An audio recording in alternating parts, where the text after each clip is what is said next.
And now we have a very special guest. Not every day we have an All-American in the booth. Nick Bowman, thanks for being here, man. Thank you guys for having me. And the crowd goes wild. Yes, sir. So, one thing I already want to ask you, are you good after that undercut you had the Mount St. Joseph player did? Yeah, I'm good. That was just, shocking to see. I know when you're shooting a three or something like that, you're supposed to be able to land, and I was surprised when I was coming off the rim that I wasn't able to land. Yeah. I guess the refs didn't think so either, but we're all good after it. I was doing camera. I was under the basket, and I looked around. I was like, did anyone not see that? I looked around too. I was looking at my bench, and I was looking at the refs, and they were just keep playing. I was like, I guess I just got to get back on defense. I guess I'm not allowed to land today. Yeah. Landing space overrated anyways. Right? So, obviously, getting the win on Saturday against a very tough Mount St. Joseph's team. The record didn't really show they were going to be that great, but that team had a lot of returners, and, man, they were just good overall. I don't know what else to say. They were just tough. Yeah, it's hard to judge a team based off last year's record if they were 4-10, because that's only in conference games. You don't know how well they're going to do outside of conference. And then, they returned their two best players, Devin Young and Brady Thomas, I'm pretty sure their names were. And they have some good freshmen coming in. One of the kids that went to my high school too, and he's a grit guy. And they just, they exposed our weaknesses. They were all up in our grill. We couldn't shoot the ball the best, and then finally in the second half, we took care of our business and played our own game instead of playing theirs. Yeah, you had a great game overall, 24 points, pretty much getting in every stat line other than blocks. Just overall really great, and Brent Cox really coming in and stepping up with 15 points of his own. We were talking before we hit the record button. A lot of great shots, just they didn't seem to fall. Is it just something to get used to at the beginning of the season? Yeah, it's going to happen to every player. The averages are going to work out. Bryce is a great shooter. Our first two scrimmages and our first game, maybe it hasn't reflected that, but we have all trust in the world that he can take 10 threes a game, and most of the time he's going to make 5 or 6 of them. At the start of last year, I think our first 2 or 3 games, we were shooting 4 of 28 or something crazy like that. That it's absurd, but the numbers are going to work themselves out. The next couple games, there could be one we shoot 65% from 3 or 70% from 3 and hit everything. And all the numbers are going to equal themselves out. One bad night's not going to define us, and we have all the trust in the world. Everyone knows their role, and our shooters know when they're open to shoot the ball, and they're going to start falling. Speaking of shooting, Hayden Jones coming off. He's big off the bench, 6 points, but those were 2 very good momentum-shifting baskets. They were. He's a very mature player as a freshman, I can say. He doesn't turn the ball over. He doesn't go try to get his points when he needs to be. He's just sound defender, and when he needs to shoot the ball or when he need him to and when he's open, he can hit shots, and that's what he did. Those 2 threes back-to-back. I think Mount St. Joe was on some time a run, and it was late in the first half. And I remember I hit him on a flare, and then the next one he got kicked to from a man at the top of the key, and he sunk them both. Those are 2 of the biggest plays of the game. It was a momentum change that we couldn't get anything going. We weren't hitting shots, and then out of nowhere, it's 6 straight points that hit a 3, got to stop, came down, and he hit another 3. It's big plays for a freshman to be making early in his career in his first collegiate game. Yeah, I was honestly surprised to see that he was a freshman. When you just look at him, you're almost like, that guy is a transfer from somewhere. But he did really great. And I want to touch, you did mention your high school, Hamilton Southeastern, right? Yep. What is it like going from a school that big where, you have players like Gary Harris, Zach Irvin at one point earlier in their careers? What is it like going from a place like that to Trine? It was a big change at first. My high school had more students than Trine altogether. Right. And at first it was a really big change, but not so much as you would think, because being at a school like that, I was in the same grade as people for so long that I knew everyone, and it didn't feel as big as what it was. I'd walk through the halls and I can name a lot of people just because I've been going to school with them since kindergarten or first grade, or been playing sports with them for my entire life. And then I got here. It was actually really nice to have a brand new, open feeling where I only knew, the guys on the team, and I would have to go out, meet people on my own. It was actually, I liked doing that, and it was, a much needed change. But athletic-wise, it was awesome to see. Those 2, of course, who had made their NBA G League, and then plenty of D1 players that, my high school roster, I think, I went through a couple of years ago and looked, and, of my senior year, 6 of them or got D1 offers or D2 or NAIA or even more. I think our entire roster my senior year is playing college basketball besides 2 people. So it was just being around high levels of basketball brought me to where I was today. I say that's one of the better programs in the state, especially over the past, probably since 2010, been one of the better ones. And, you know, you're probably the only one who can say that you're an All-American. There's actually, I know another D3 guy that was as well, but besides that, I think, yeah, we're the only 2 All-Americans. All right. Well, John, what do we have for Manchester? They don't seem to be that great. Yeah, We're just going to be brutally honest. yeah, a team that, again, record last year might not reflect the improvements they've made this year, but I've got some news from an inside source that they're starting like 3 freshmen, and that could be trouble for them. Obviously, not all freshmen are going to step up like Hayden Jones did in that game and hit those big shots. So obviously not a game you want to overlook. You can't overlook any games, especially when you guys are number 7. And I mean, obviously this guy over here knows that, but I'm talking to the fans right now. Not a game you can overlook because, I mean, crazy things can happen at any point in time. And especially early in the season, cold shooting nights are going to happen, getting back in a game rhythm. So should be a fun one to watch tonight. Yeah, and for this being Manchester's first game, not having that great going up against a team like yours, it's almost a game like that where you're going to have to expect blows just straight to the stomach or maybe to the mouth. I don't know. Just very tough game. Every game we're going to get like our opponent's best shot. We're never going to have a team that's like an okay team that has a really bad game against us. Us having that number 7 beside us are known as a nationally ranked team and one of the best teams in the nation. We're always going to get every team's best shot. That's why we can never overlook teams, and we have to go one at a time. I mean, even Manchester, who, I mean, I think I saw a tweet today, they haven't had a home game in like 600 days that like they could fully pack the crowd. And because of that, I mean, it's going to be loud. It's going to be a very great environment for a gym, and we can't overlook it. And even though the freshmen are coming in, I mean, we still got to do the things that we know best. We got to do our shot fakes, our pass fakes. Like, that's how we're going to expose the freshmen that aren't used to the collegiate style and like getting up and down. And just, I don't know how many scrimmages they've had so far and how well they've done at them. But, I mean, we do more of like scouting, just we stick to our own principles and it can apply to any team we play. That's what we're hoping for tonight. And then just scout-wise, know the people we're going against, the shooters, the drivers, anything like that. We just got to take care of our matchups, expose what we can, and play the best game we can.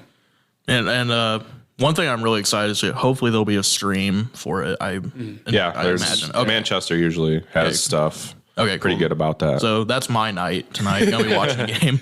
But one thing I always love watching about your team is your guys' defense. Not only just like individuals, like Manny winning Defense Player of the Year last year. I feel like anyone from the team you could almost like draw from a hat and they could be Defensive Player of the Year.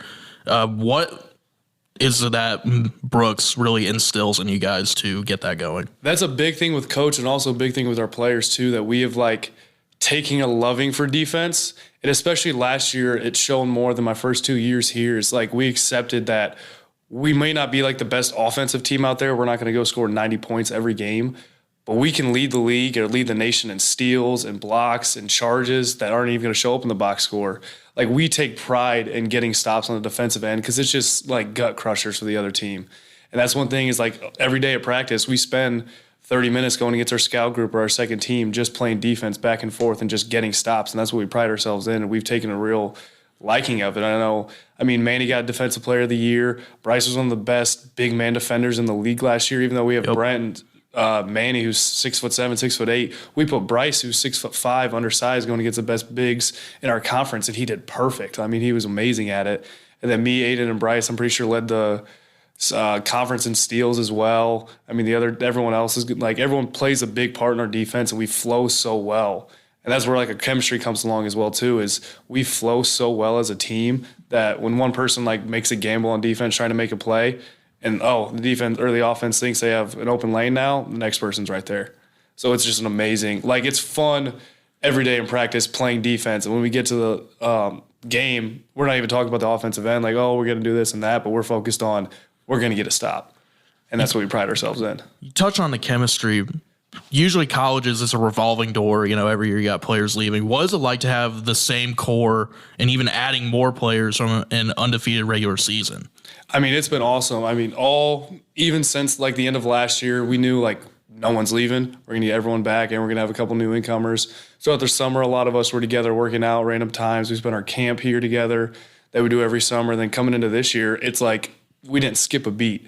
Everyone was back together. I mean, this is more than just a team like at other levels. I don't know how other schools do it or other, like even in high school. Like you have your own friend group, then you have your team as well. Here, that's everything. I mean, I'm with my teammates every second of the day, in classes with them and at practice, and then we go back to our house and we'll play card games or we'll watch shows or games or go out to eat. Like I'm with these guys 24/7, and that's what made us such like a close, connected group.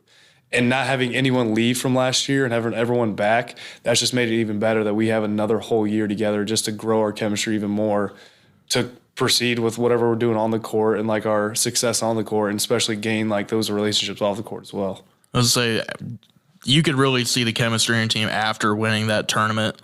Just unbelievable. Just everyone hugging everyone, just no one being left out of the celebration. Yeah. It was a great thing to watch. I was lucky enough to be there along with John. And Yeah, that was an awesome night. That was pretty cool. I will never forget that night, especially Manny Steele to the dunk. Oh my gosh, the play of the year. Everyone had anxiety as he was dribbling off the court. He made it work, and it was a play of the year, and I could not have been happier for that kid.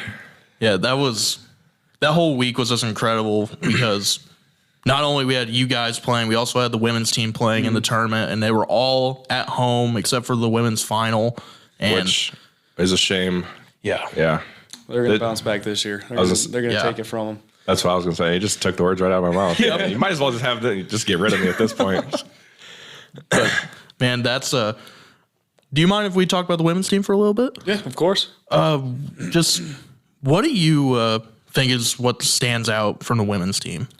I think just as much as our connection is their connection as well. I mean, those girls are always together as well, and they have an amazing coach with Andy Rang, and I always see them in the gym, and just as much as like I pride myself as being in the gym working out beyond practice, every day I'm in there I see a different girl or different groups of girls working out as well. Like they take pride in making themselves better in what they do.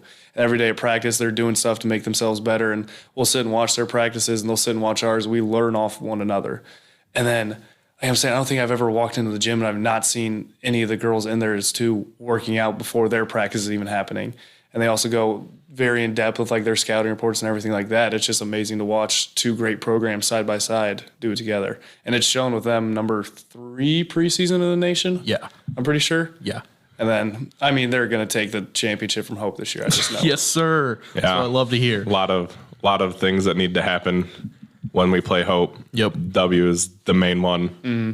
The one thing that really stood out to me, when I see that they had an exhibition against Butler, I was kind of like, interesting. I want to see how that turns out. I wasn't expecting a 7-point loss, though. That's unbelievable. Mm-hmm. And, you look at the stats last year, Butler didn't do that great, but it's still a D1 team. You cannot take that away from us. You can never take it away because those girls are getting paid to go to college for sports. Like Yep. they're getting their college paid for to play basketball. And we have these girls who aren't getting paid at all, just like the rest of the teams here who are going into their place too. And I wasn't able to watch the game, sadly, but I know some of my teammates did drive down for it.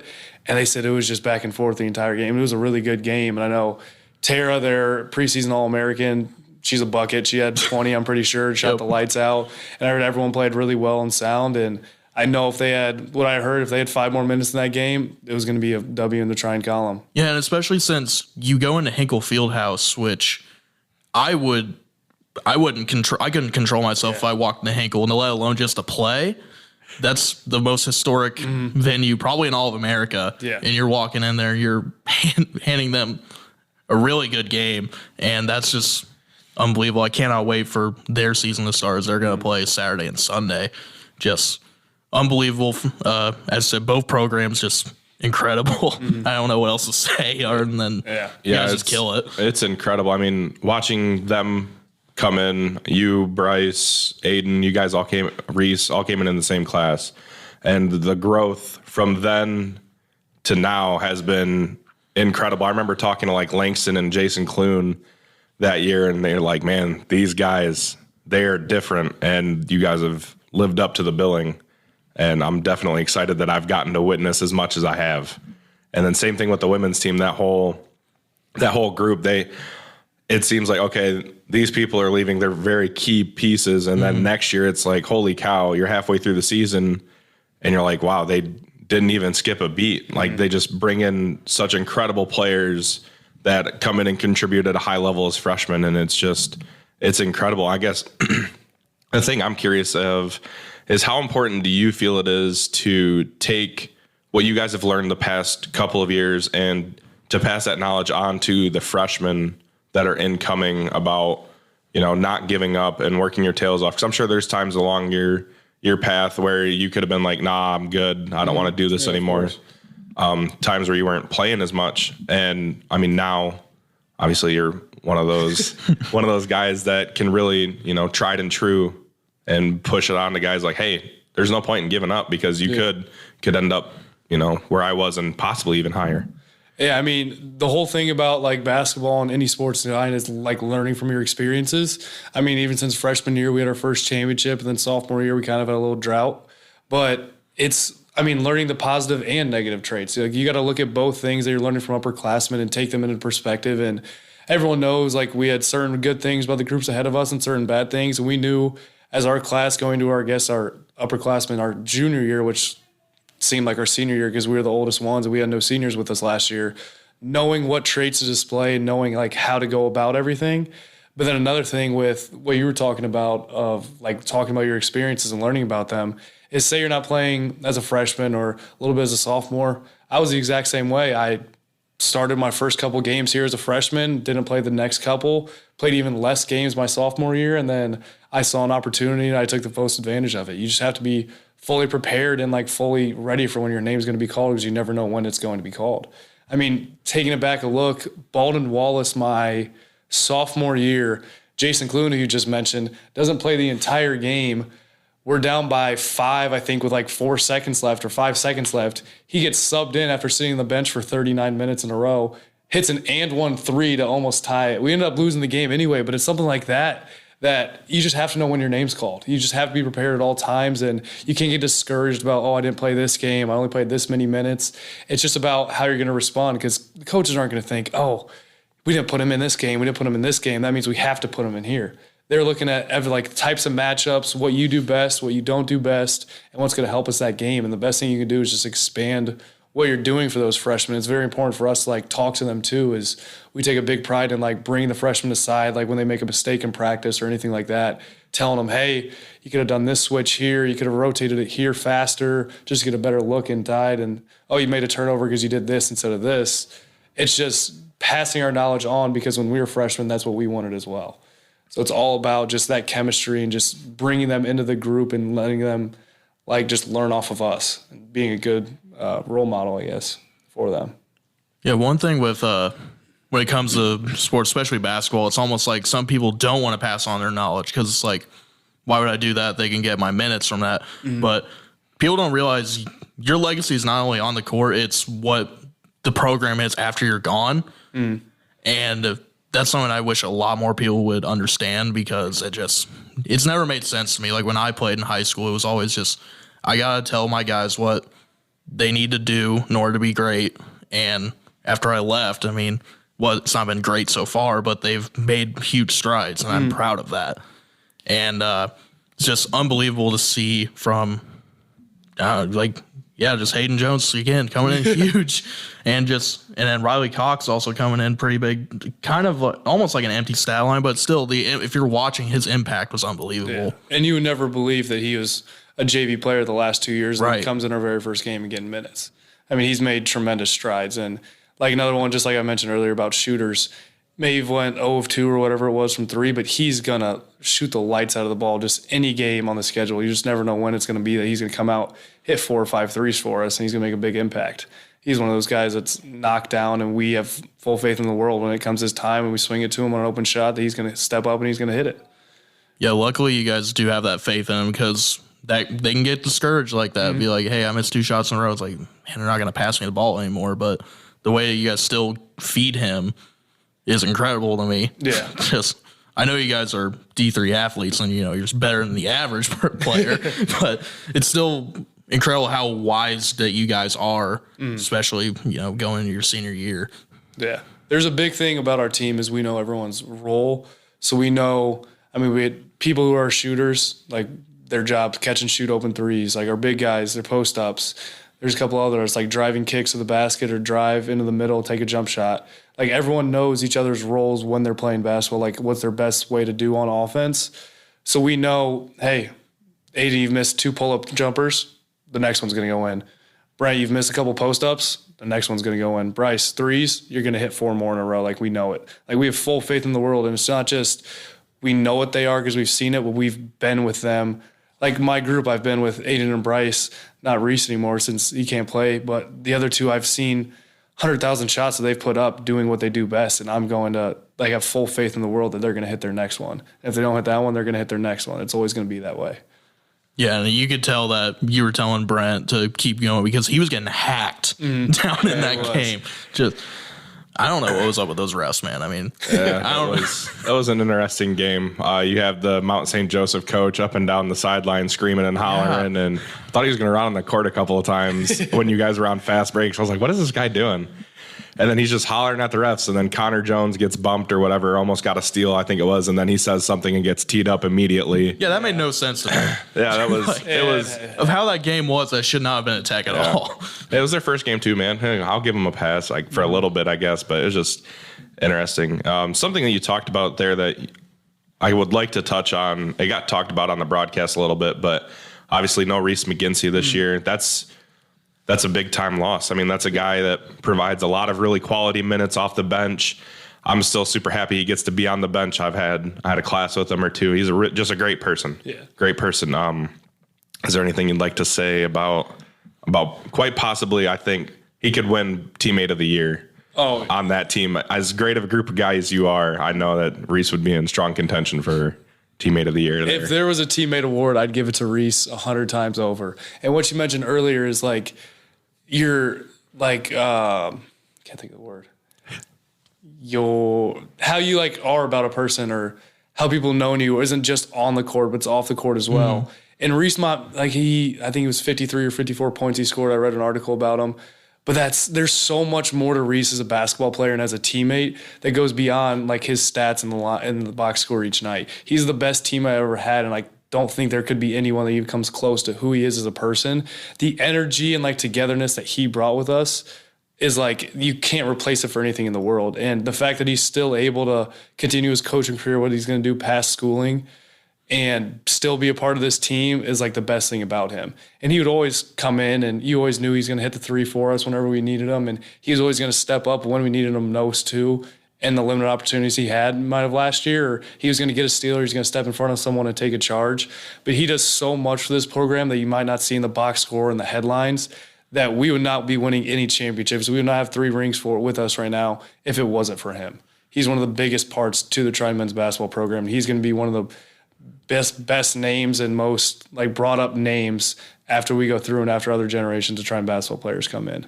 I don't know that many people who will go through what he's gone through and still be able to be on the bench and even be a coach in that role. Just an unbelievable role model for Reese. Just I missed watching him play on Saturday. Yeah. Learn a lot from, again, a lot of people can learn a lot of things from you and your journey here. A lot of people can learn a lot of things from Reese too. I mean, that's a kid that, man, tough as nails, not going to give up. He's going to work for whatever he needs. And I think that's awesome. Yeah. His life changed out of nowhere in the middle of summer, but it never discouraged him. We went and saw him over the summer, and he still had that smile on his face and the Reese laugh like he always does. And he wasn't going to let anything stop him. And one thing didn't work out. He wasn't allowed to play basketball again, but he found a way to still be a part of like what he loves to do. And he loves to be a part of basketball. He loves to coach, and that's what he's going into. And he found a way to be able to do it, and I couldn't be happier for him. And even with him not being able to coach, he's still there every day at practice, making us better. Just earlier, I got a text right before I walked in here. Hey, we have a game today. I'm going to be at the gym at 2. Whoever wants to work out, get in here, and I'll help you out. Like, he's that guy that he means so much to everyone on our team and our program that, like, it's just amazing what he's done.